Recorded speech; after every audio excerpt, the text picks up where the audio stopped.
दोस्तों नमस्कार, आप सभी को एक बार फिर से स्वागत करता हूं हमारे YouTube चैनल में। जब भी आप लोग पीएफ के लिए ऑनलाइन अप्लाई करते हैं तो आपको एक फॉर्म फिलअप करके सबमिट करना होता है, जो कि फॉर्म नंबर 15G। तो ये फॉर्म कैसे फिलअप करना है, किस किस कंडीशंस में आपको फिलअप करना होगा और फिलअप करना सबमिट करना मैंडेटरी है या नहीं, और अगर ये फॉर्म आप सबमिट करेंगे तो आपको क्या बेनिफिट मिलेगा और सबमिट नहीं करेंगे तो आपको क्या नुकसान होगा, तो पूरे डिटेल्स में आपको आज के इस वीडियो में मैं बताने वाला हूं। तो पूरे वीडियो को एंड तक ज़रूर देखना और वीडियो अगर पसंद आए तो एक लाइक ज़रूर करना। मैं हूं राजू, आप देख रहे हैं technical help YouTube channel. Let's start the video.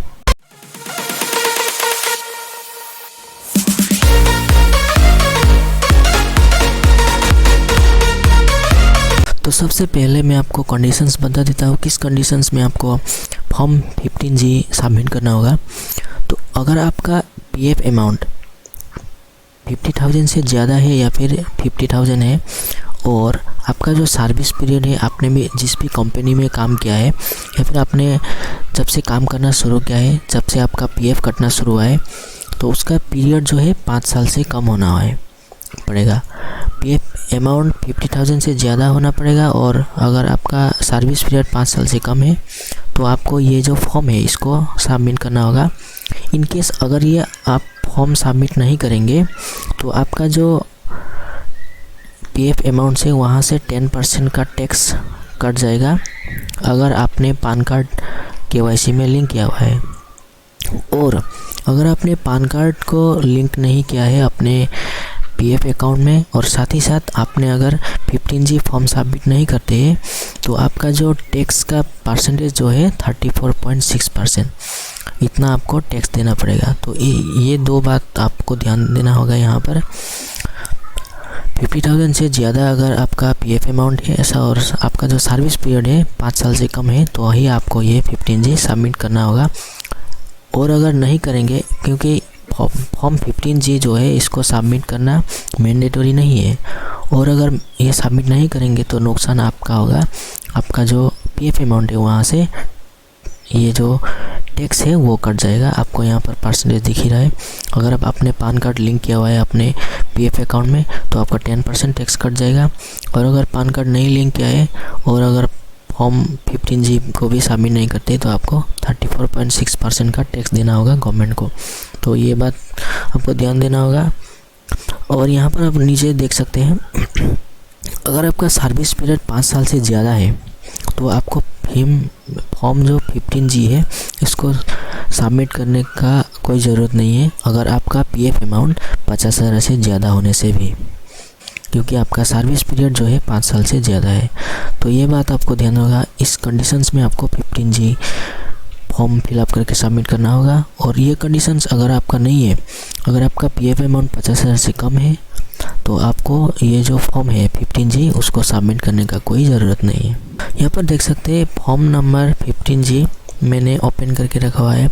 ये फॉर्म अगर आपके पास नहीं है तो आप इसको सिंपली जो है इनकम टैक्स का ऑफिशियल वेबसाइट से, या फिर आप पीएफ का जो ऑफिशियल वेबसाइट है EPFO, वहाँ से भी इस फॉर्म को आसानी से जो आप डाउनलोड कर सकते हैं।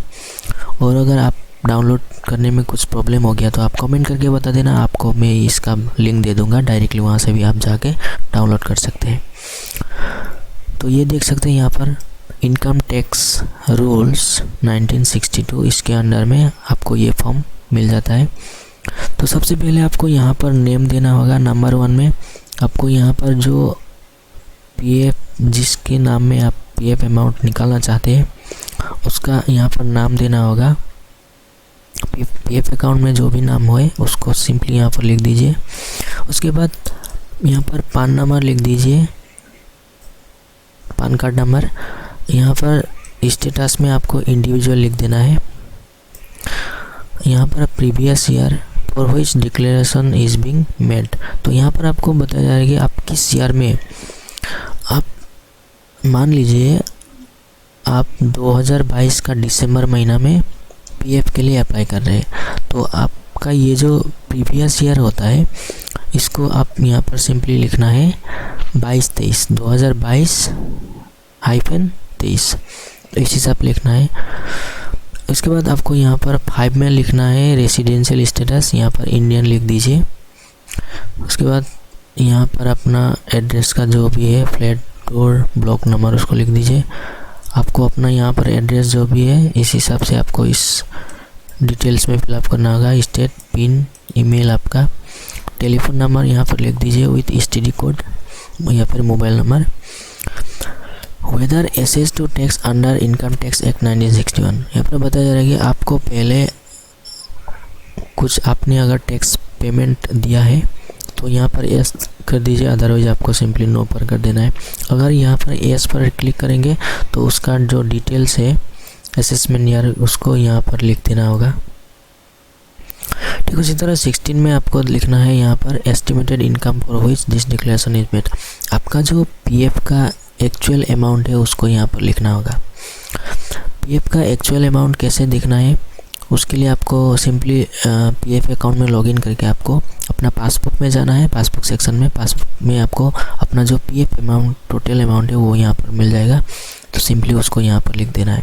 और अगर आपको अपना पासबुक चेक करना नहीं आता, पीएफ अमाउंट कितना है उसको चेक करना नहीं आता है, तो आप कमेंट करके बता देना, उससे रिलेटेड मैं एक वीडियो आपको दे दूँगा। उसके बाद 17 में आपको लिखना है अपना जो भी total income previous year, total income आपको लिखना है। टोटल इनकम में आपका पीएफ का प्लस आपका जो एक्स्ट्रा इनकम है उसको ऐड करके लिखना होगा। मान लीजिए पीएफ का आपका पीएफ अमाउंट है 1 लाख रुपीज़ और आपका जो इनकम है वो मान लीजिए आपका जो इनकम है एक्स्ट्रा 1 लाख रुपीज़, तो दोनों मिला के आपको 2 लाख रुपीज़ यहाँ पर लिखना होगा।